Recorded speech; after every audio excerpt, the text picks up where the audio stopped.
Frat House with Frat House Mike and Sidekick.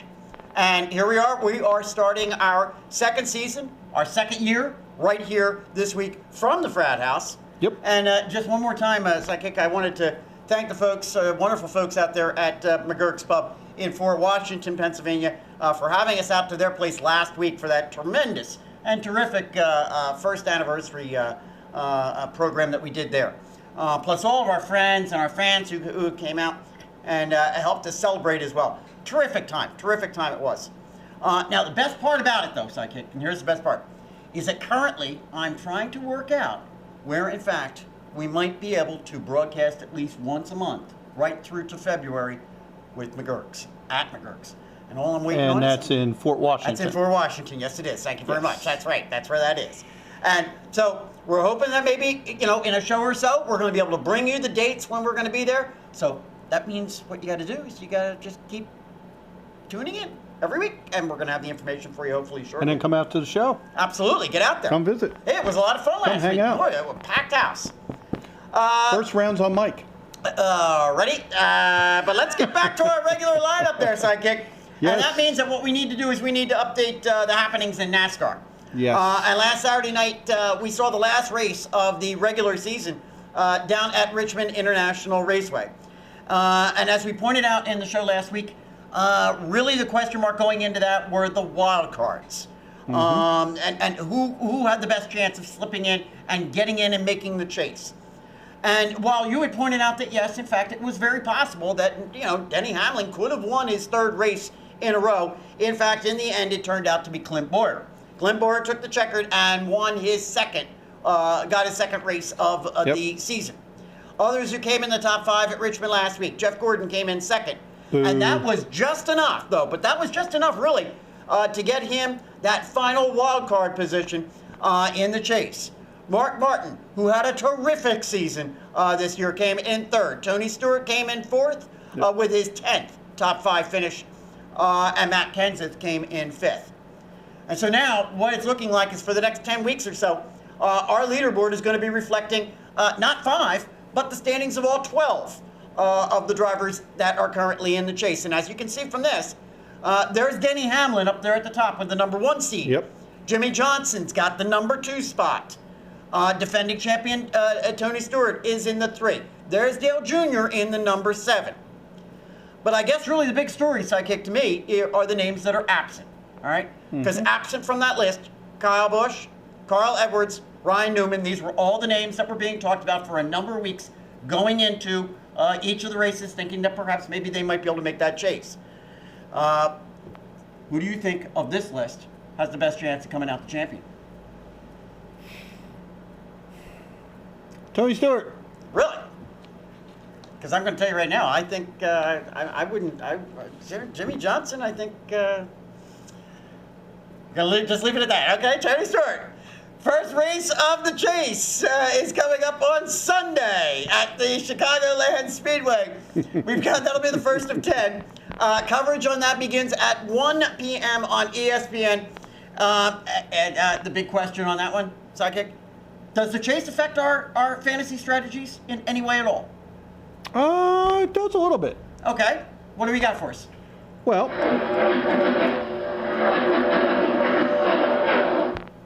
it's chase time. Right. Yes. 10 races to go in the season. Yep. So, Sidekick has made the chase in fantasy NASCAR, narrowly edging out the winner from the first segment, Laura. Okay. So a little shout out to Laura for winning the first segment. And so it's chase time, like I said. The big thing with the chase is, when you're picking your teams now, you're going to want to pick those drivers that are the top 12. You're going to want to squeeze those as many in as you can, because obviously that's the cream of the crop. They're the ones that are going to be getting the points. But not necessarily the winners. Not necessarily always, right? But a majority of the time, the winners are chase contenders. Okay. So I saw some stat earlier about it, where they were talking about it, and it was more than half. Okay.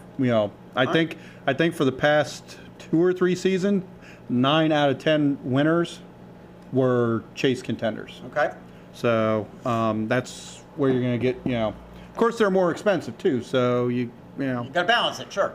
But so let's go ahead and look at who we're going to want to watch this week. Tony Stewart, 3-time winner at Chicagoland, won last year at Chicagoland. Yes, he did. Starting off the chase right. before actually winning the championship. Jeff Gordon. Jeff Gordon's got 7 top 10s out of 11 races at Chicagoland. Denny Hamlin. Denny Hamlin's got momentum riding on his side right now. He does. And he also has 4 consecutive top 3s on cookie cutter courses. So he, keep an eye on him as well. Brad Keselowski, he's got a 5th at Charlotte, a win at Kentucky, and then 3rd at Atlanta. So he's doing pretty good this year on the cookie cutters. And then Matt Kenseth, he's been the best cookie cutter driver over the past 3 years. So those are the guys you're going to want to keep an eye on. All righty.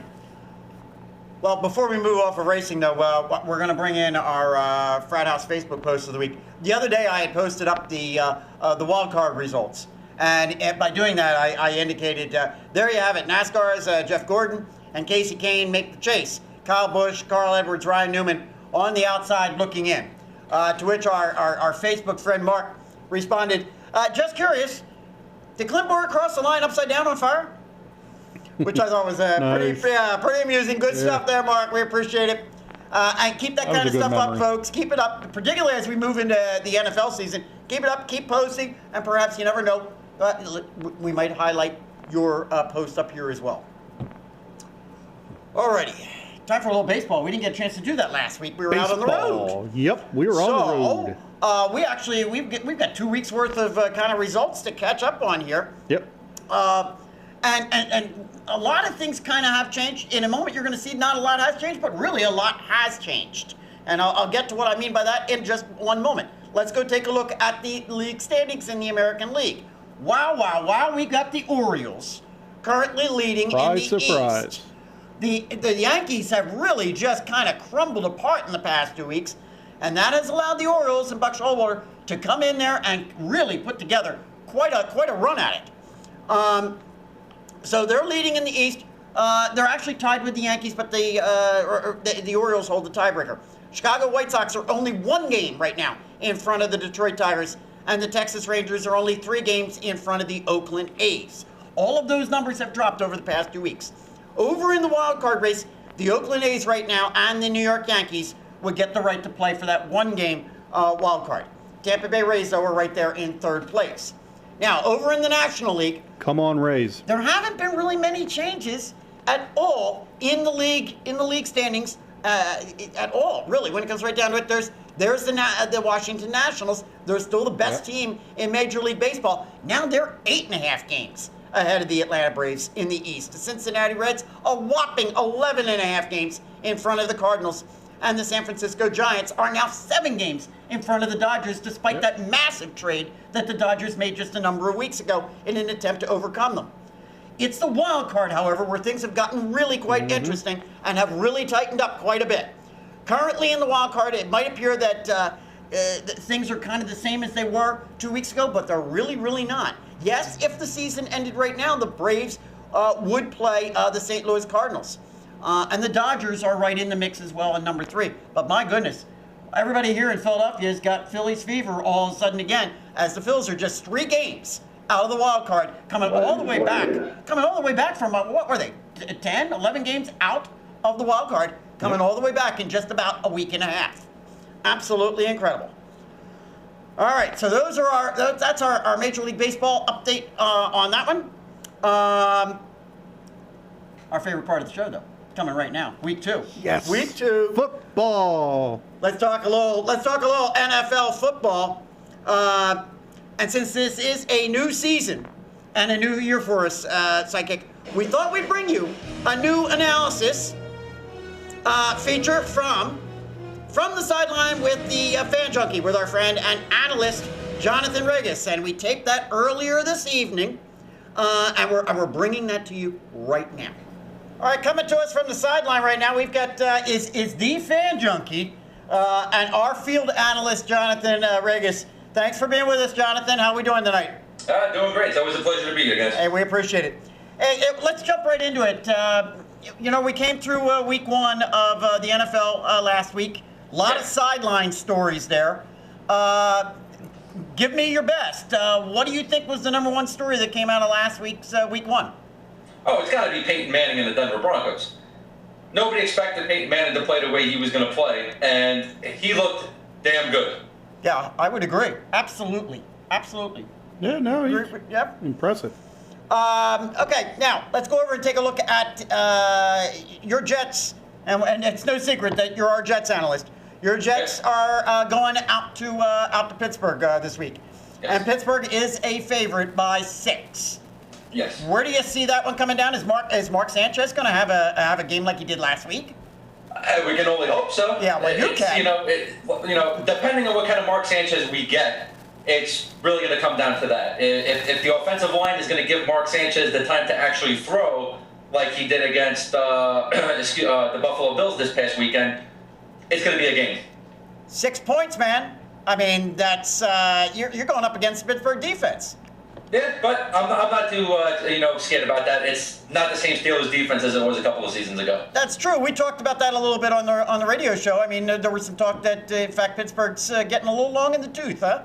Yeah, no. They absolutely are. They have some injury concerns right now, and you know what? If Sanchez could go in 2010 into Pittsburgh and win pretty good, he can do it to this Steelers defense. Yep, absolutely. So, how are you picking it? Well, honestly, I believe the Jets can win this game, so I am picking the Jets. It's not the Pittsburgh Steelers of old. If it was, I think I would lean more towards the Steelers, but I really believe that the Jets can win this game. Would you pick it that way? Yeah, absolutely. I'm sorry, I'm going with Pittsburgh on this one. Yeah, I think I'd have to. I know it's only the first game of the season. Yeah. I'm sorry, we're in the second week, right, and we've only got one game down. I'm not sure that this is going to be Sanchez all season. Yeah, you know what I mean? I think that he had a great game, but I'm not sure he's going to keep trending that way. So we'll have to, jury's still kind of out on that, I think. I think that's the big question mark, Jonathan, is, did we see a flash in the pan last week from Mark Sanchez? Was that a kind of a first week hype, running on adrenaline? He's got Tebow behind him, maybe a little bit of consciousness about that. I mean, is that I think that's really where the question mark comes down. Is, can we fully expect that this is going to be the mark? Because this is not what we expected and not what we've seen from Mark Sanchez in the past. We've seen flashes of it in the past. This year I think it's going to be a different story under new offensive coordinator Tony Sparano. After Mark Sanchez's first interception in week one, he went over to the sidelines and Sparano said, you don't have to win the game by yourself. Rely on your teammates. Throw it away. It would have been third down. You keep going. And ever since he heard that, he came back with a touchdown, 2 field goals, and another touchdown drive on 5 straight drives. So I honestly believe that this is going to be a different year, and this is what Jets fans were expecting from Mark Sanchez since the day they drafted him. All right. Well, we appreciate that. So those Jets fans out there, you can either go along with Jonathan or you can go along with Sidekick and myself. We'll see how that one plays out. Hey, Jonathan, listen. Let's talk real quick, NHL hockey, because we know that you got Rangers Nation going, and you're a big hockey guy. Yeah. Word coming out today, not looking real good. Huh? Not good at all. Yeah. What are you getting? Nothing good. Absolutely. Actually, it's all the things that were coming out today. It honestly means that the NHL is going to lock out. Gary Bettman has the unanimous approval from the owners that if there is no CBA, new CBA by midnight Saturday, that the league will lock out. From what I heard from Donald Ferte and the Players Association, there's not going to be a new CBA. So expect the league to lock out at least until Thanksgiving. If it's past Thanksgiving, I don't think there'll be a season at all this year. And what's your gut feeling?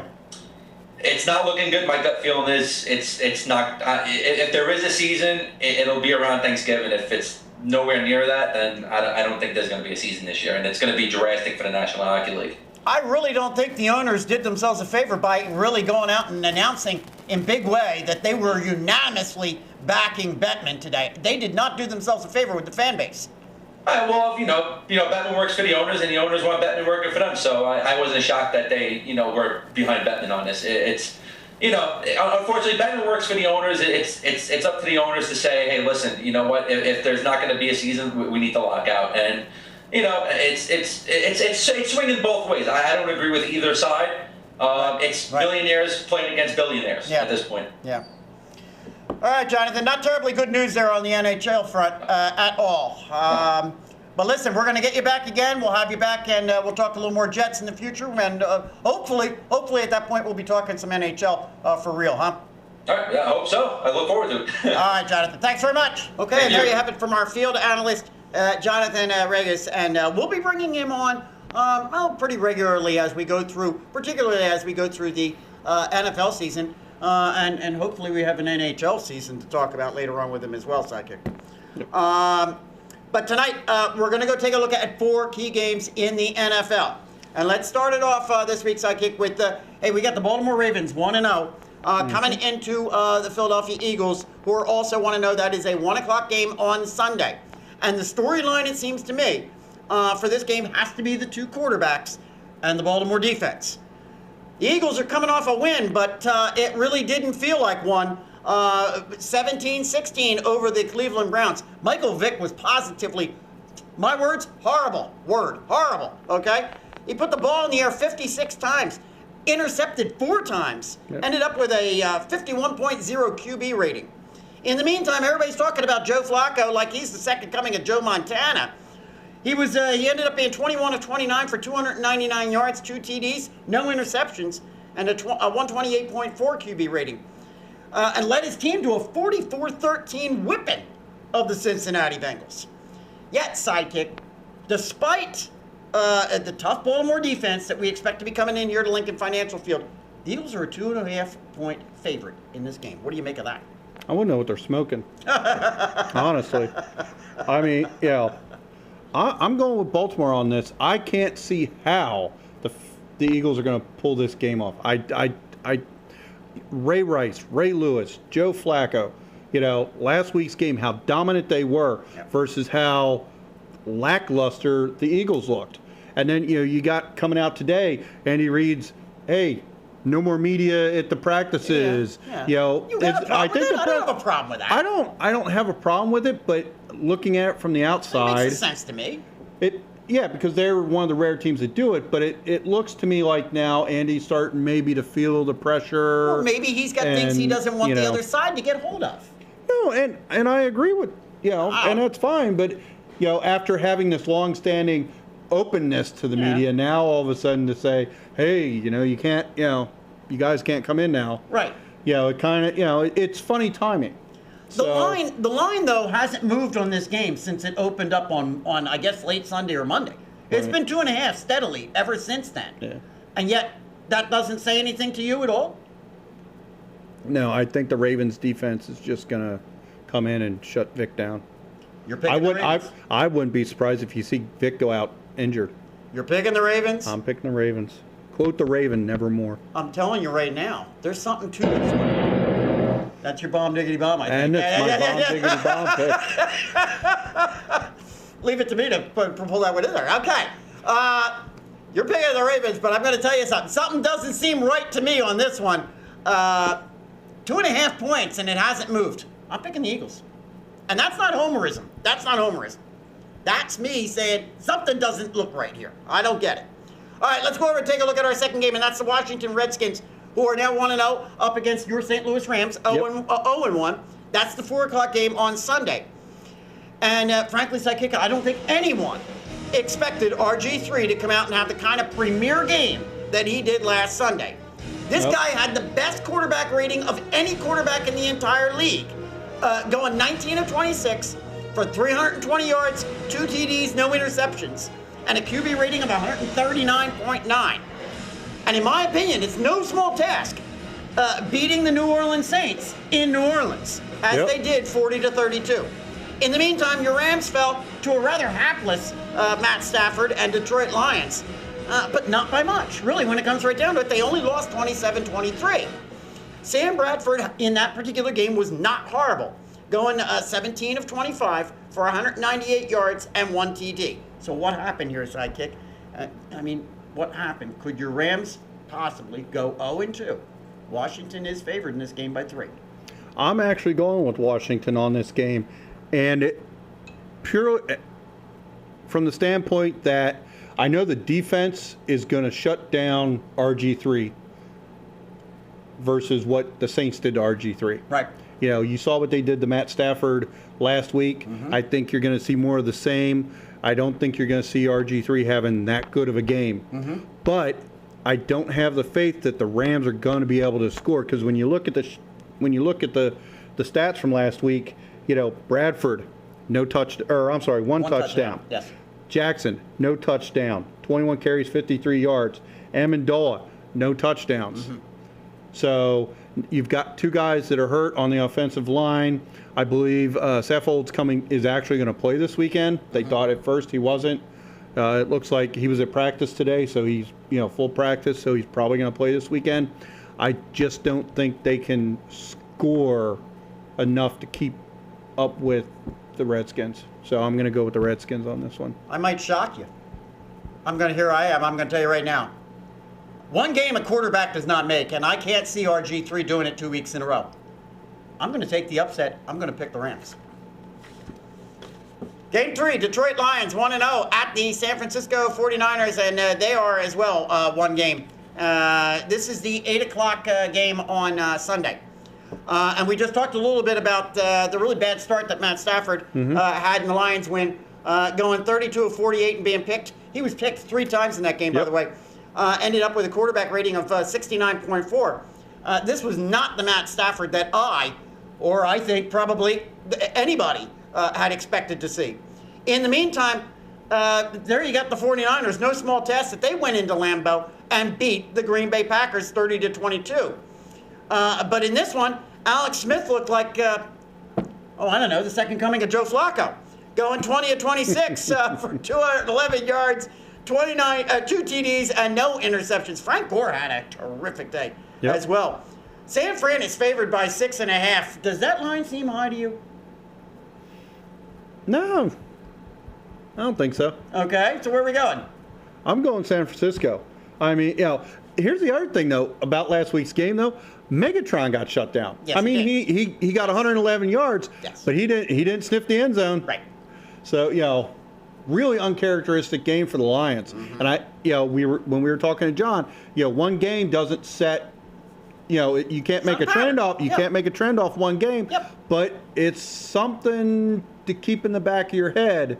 It's not time to hit the panic button yet, but it's something to keep in the back of your head about how teams are going to play out this season. And I think the 49ers are going to be the cream of the crop this year. I think you're going to see them going. They may be contenders. Well, and as you just said, one game, it does not make a season. And so therefore, I'm telling you right now, Matt Stafford is not going to have a game like he did last week, which means I think Detroit pulls this one off. I'm taking Detroit. Monday night, we've got the Denver Broncos. They have one win. And the Atlanta Falcons, they have one win on the Monday night game. And wow, Sidekick, Peyton Manning, with a brand new Broncos team, his brand new team, he didn't look like he missed a beat at all. Incredible to believe that this guy went through neck surgery that people thought would end his career, and missed the entire season last year. And in his first game back with a brand new team, goes 19 of 26 for 253 yards and 2 TDs, and beats the Pittsburgh Steelers 31-19. All right. Yep. Now, I didn't Apparently he's unflushable. Now, I didn't quite expect the Falcons to go into KC, on the other hand, and put the whipping on them. Matty Ice, baby. Beating the Chiefs 40-24. And Matty Ice Ryan, he's looking like the second coming of Alex Smith. Going 23 of 31 for 299 yards, 3 TDs, and no interceptions. Atlanta's a 3-point favorite at home. Was Matty Ice a mirage this past week? Nope. We had our fantasy draft, and I drafted Matty Ice, and I said, rumor is this guy's going to have the breakout this year. And so we'll see. Okay. He got me 30-something points. Can I read into that you're taking Atlanta? Actually, no. I'm taking Denver. Okay. Never bet against Peyton. And I'm taking Denver as well. All right, those are our picks for this week. Hey, my question, how you doing? All right? How you doing with your picks?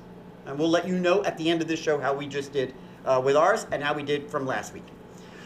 All right. So, in closing, a couple of things we just want to throw out there like we usually do. Yep. We just had Jonathan Regis on, giving us his opinions from the sideline. As a fan junkie, he's the fan junkie. And you can be a fan junkie as well. But you don't have to be on the sideline. And the way to do that, you got to get over to fanjunkies.net. You got to sign up. It's completely free. And while you're at it, listen, you got to tune in to Jonathan's and my radio show. Monday, Wednesday, Friday, 1 o'clock live on... Quiet, numbskulls, I'm broadcasting. On Blog Talk Radio. Tomorrow we're going to be on. That's going to be I think that's our eighth show. I think it's our 8th show. We've been on for 2 weeks now. 1 o'clock to 1:45. And listen, you can even call into that show. 347-237-5373. There you go. All right. And I'm still contributing over at Philly Sports Live as well, so you can follow me there. But that's not the only place, because we announced last week. Have you checked it out? Yes, we have our own website now.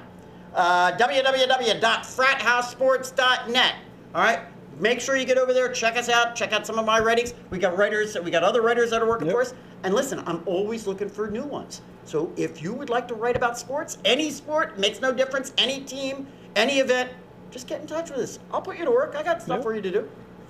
And you don't have to be on Twitter. Our Twitter feeds are on the page, so you don't have to be a member of Twitter. You can see what kind of funny stuff we're posting. Absolutely. It's all right there. All right there. The web page is just terrific. All right. We're going to be back here next week, but before we go, you know what you got to do. You got to keep us real, you got to keep us live, you got to keep us going. We'll see you then.